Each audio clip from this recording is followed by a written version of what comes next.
Hello, and welcome to the Murder House Radio Show. I'm your host, X. On this show, we will be covering serial killers, mass shooters, disappearances, true crime, and the most deplorable things and people in history. All that good, dark stuff. The Murder House Radio Show will be a radio show / podcast. I will be uploading videos every Friday at 4 p.m. Mountain Standard Time. Make sure you hit the like and subscribe button. Once you hit the subscribe button, hit the bell notification and select all to get all notifications if you are viewing on YouTube. And hit follow if you are listening on a podcasting platform. So sit down, get comfortable, grab some coffee or whatever your preferred beverage is. Turn off the lights and enjoy the show. Hola chicos, ¿qué está pasando? What's going on, guys? I've been teaching myself a little Spanish recently. I'm actually getting pretty good at it on the Duolingo app or whatever it's called. I'm not sure what it's called. But yeah, how's it going? I haven't made one of these in a few days, in a while. So yeah, just thought I'd make another one, because I'm not making another video for my other channel today, so I'll make one for this channel. But yeah, hope you're having a good Friday and a good month so far. If not, I hope this makes it better.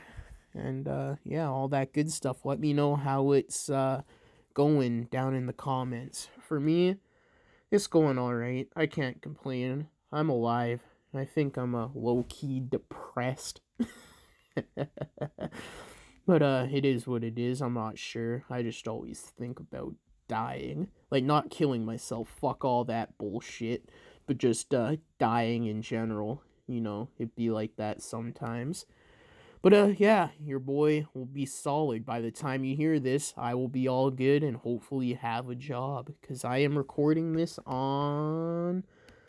What day is it? Tuesday, May 18th, and you'll be hearing this on November the 19th, pretty close to my birthday. Ha ha ha ha ha. So yeah, if you wish to ask for some advice to be covered at the end of the podcast / broadcast, the podcast email will be in the description, as well as the sources for today's video. So without any further ado, let's get into this episode. Today's episode will be on Luis Alfredo Garavito Cubillos, and he was born on the 25th of January, 1957. Nice. And he was known as La Bista, the Beast. So this is gonna be in Spanish. So maybe I'll have better luck with these pronunciations than the fucking Ukrainian ones I did that one time. Also, if the audio sounds different, it's because my mic broke. So I'm just recording off my phone without a mic. So, you know, it'd be like that. So, this dude, Luis, is a Colombian rapist and serial killer. And in 1999, he admitted to the rape, torture, and murder of 138 boys and teenagers. His victims based on the locations of skeletons listed on maps that Garavito drew while in prison. The number of victims could exceed 300, and Garavito continued to confess to more murders. He has been described by local media as the world's worst serial killer. There's this other dude this reminds me of. Hold on. Pedro Lopez, another Colombian serial killer. But yes, the Guinness Book of World Records lists another Colombian, Pedro Alonso Lopez. Yes, like I said, known in Colombia as the Monster of the Andes, as the largest scale serial killer of modern times. However, in terms of the number of murder convictions, Harold Shipman tops the list, followed by Garavito, with Lopez in third. So the judicial body rule that all Gravato's sentences total 1,853 years and 9 days in jail slash prison. Well, I mean, at least he's never getting out, but like, damn. Should have been put down, bro. Gotta put that motherfucker down. It'd be like that. If I was to be a killer, it'd be on some Frank Castle shit, bro. Like, for real, for real. There's this one serial killer, or killer, I guess. He has about 70 to 80 bodies, but they're all murderers and rapists. So, yeah, and he got let out of prison, too, I'm pretty sure. But, so there's that. There's that. I forget that dude's name, though. Alright, so let's get into his early life. Though Gravato's mother is unknown, it has been speculated from the community of Genova that Gravato's mother had been a long-time prostitute. Oof. During the time of working as a prostitute, Gravato's mother had been brutally abused by Gravato's father. I don't know why I'm saying Gravato, it's garavito. Sammy the Bull Gravano. Gravato. I don't even fucking know anymore. But who was a heavy alcoholic and would also abuse Gravato's sibling. Garavito's siblings. There we go. So yeah, that's fucked up. Around this time, Garavito's father would force Garavito to watch his mother conduct in sexual intercourse with her clients, letting his mother's clients sexually abuse and molest Garavito. Under the influence of drugs, Garavito's mother would not do anything due to the abuse and torture of Garavito's alcoholic father. Yo, that's hella fucked up. God damn. So Garavito eventually ran away from home and survived on the Colombian streets at the age of 8. Holy. Garavito was found by a pedophile. The man promised Garavito a hot meal and a place to stay. Reluctantly, Garavito accepted the offer, but instead of the hot meal and a place to sleep, the man led Garavito to an abandoned house where Garavito was sexually assaulted. A few days after, Garavito then joined a rebellious gang for protection. The gang often robbed the Colombian civilians for food, money, and cars, which they exchanged for money at local chop shops. Well, goddamn, this dude has like a hella rough childhood. This is fucked up, bro. Fubar. That's one of my things in life, eh? I always think someone has it worse than me, and someone also has it worse than that person who has it worse than me. So I try to keep my spirits up and shit, no matter how bad things get, because someone always has it worse, and I could be dead right now, and all this wouldn't be a thing.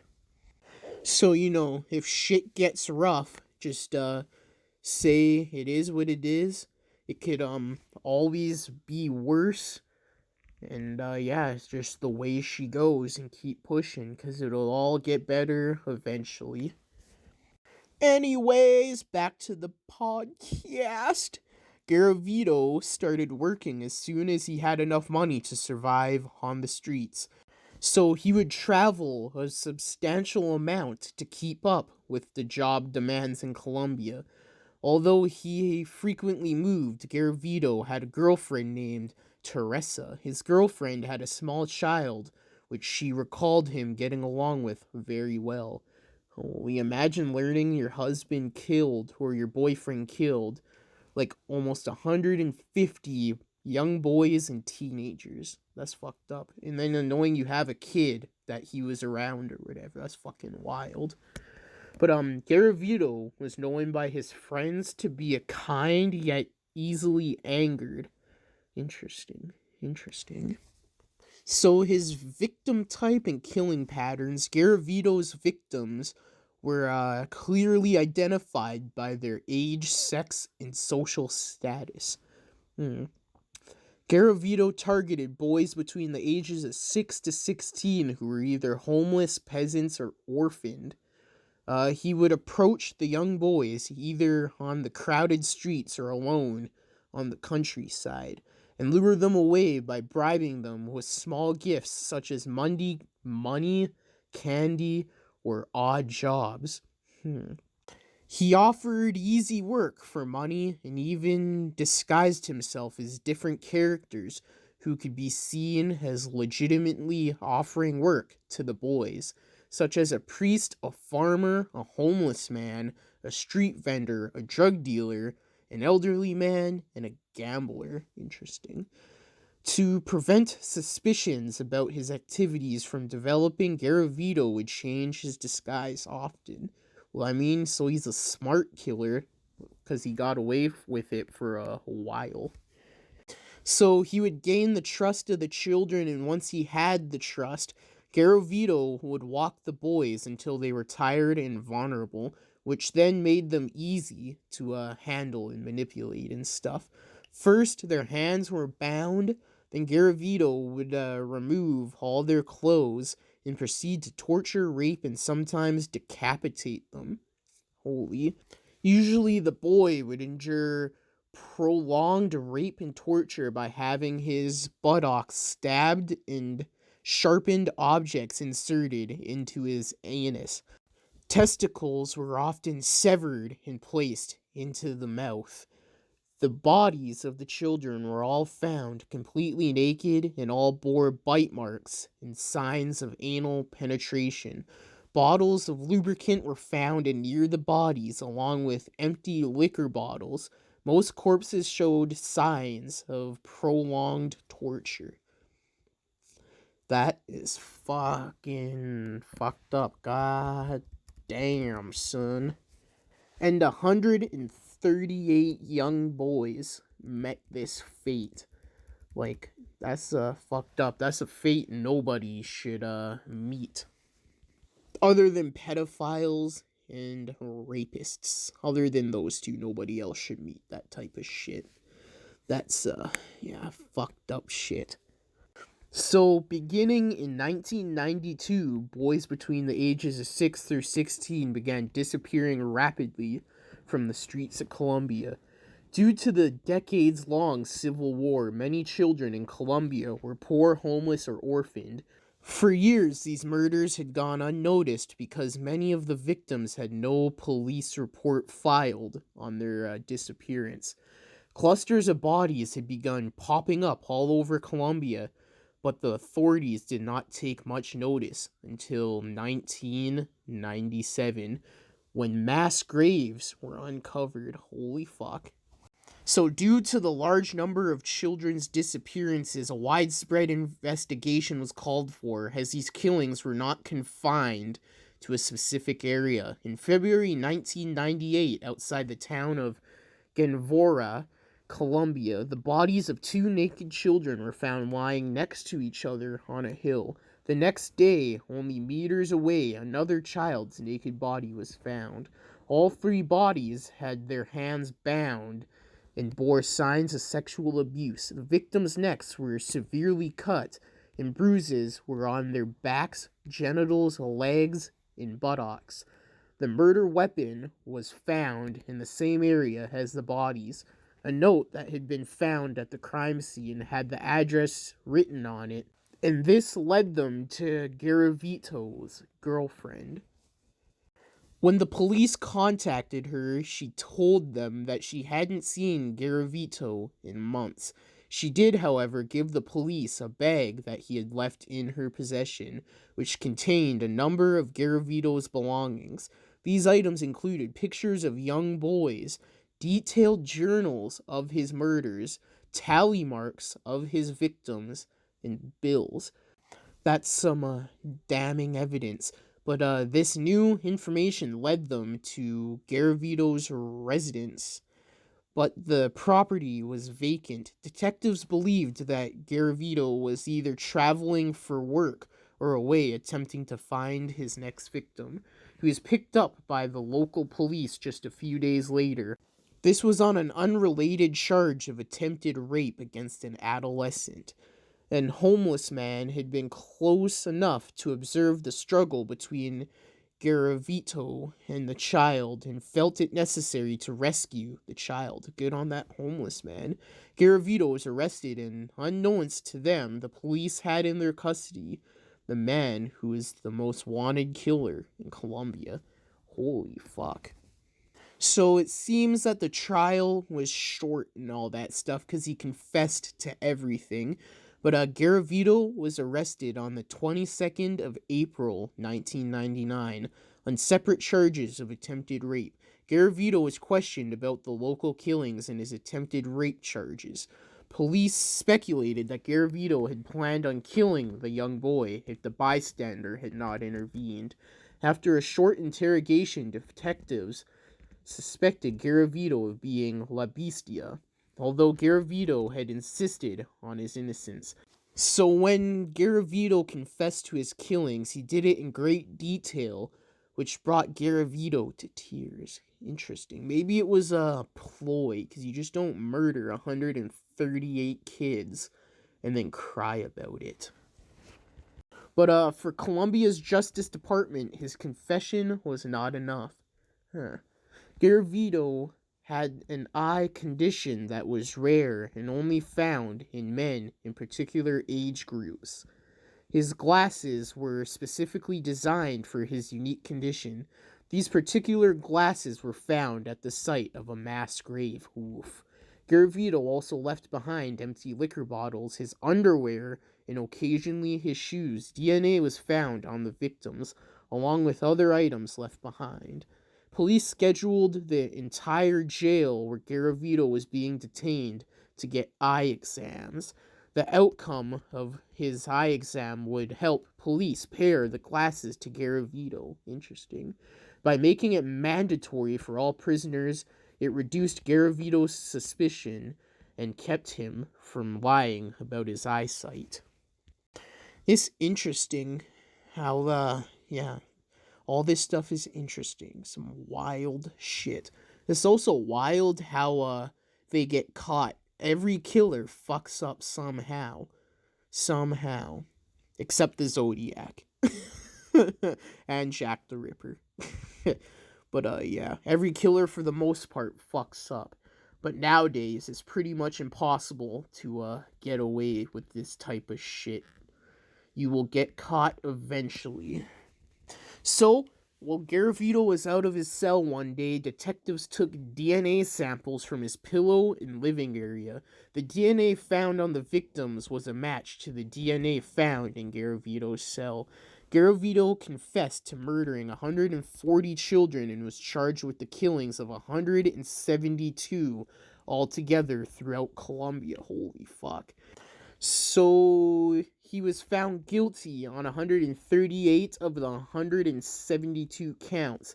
The others are ongoing. Garavito was sentenced to 1,853 years and 9 days in prison, the lengthiest sentence in Colombian history.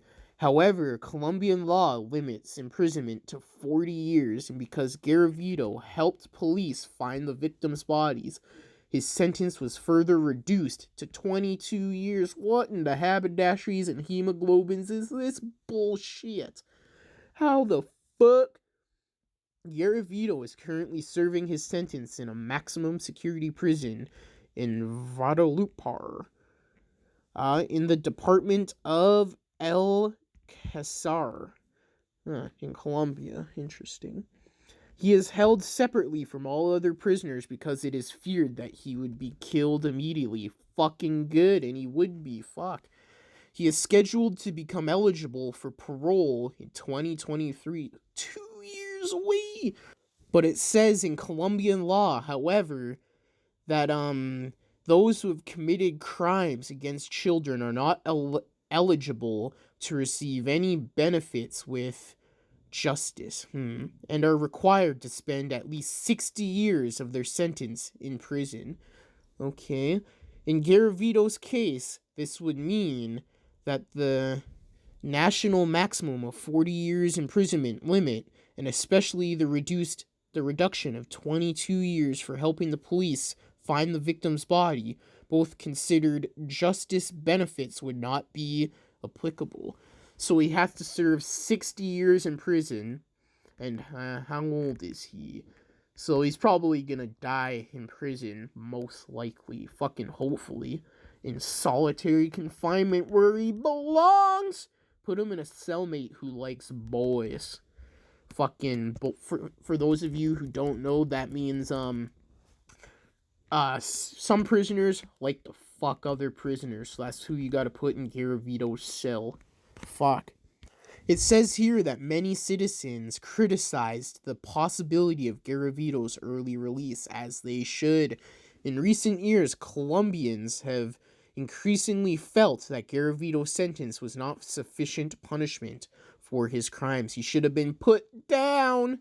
Some have argued he had deserved either life imprisonment or the death penalty, obviously, neither of which exist in Colombia. Colombian law had no provisions or method to impose a sentence longer than what Garavito received, which was seen as a deficiency in the law caused by the failure to address the possibility of a serial killer in Colombian society.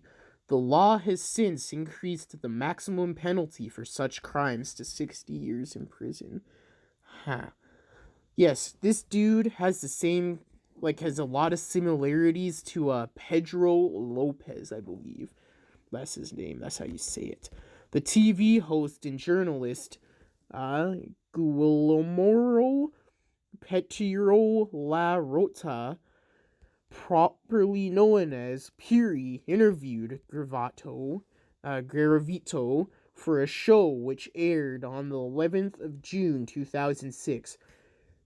Piri mentioned that during the interview, Garavito tried to minimize his actions and expressed intent to start a political career in order to help abused children. That's ironic. I guess. I think that's how you use that word properly. Piri also described Garavito's conditions in prison and commented that due to good behavior, he could probably apply for early release within 3 years. Keep that cocksucker in jail. Yes, I hate cases that involve people underage. It's fucked up. Like, all these cases are fucked up, but, like, something involving children, extra fucked up. But, let me know your thoughts on this, case. What do you guys think?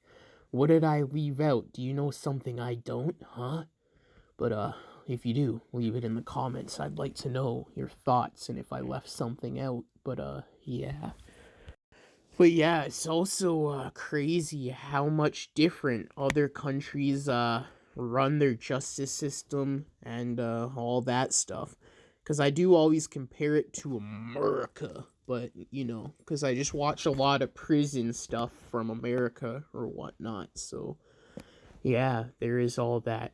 So there are no emails for this episode, but yeah. So that is Luis Garavito. Thank you for listening to this episode of the Murder House Radio Show. I hope you have a good rest of your Friday or whenever you are listening to this. Check out the social medias and the sources in the description below. Make sure you hit the like and subscribe button. Once you hit the subscribe button, hit the bell notification and select all to get all notifications if you are listening on YouTube. If you are listening on a podcasting platform, hit follow. Leave your suggestions for future episodes in the comments. See you next episode. This is your host, X, signing off.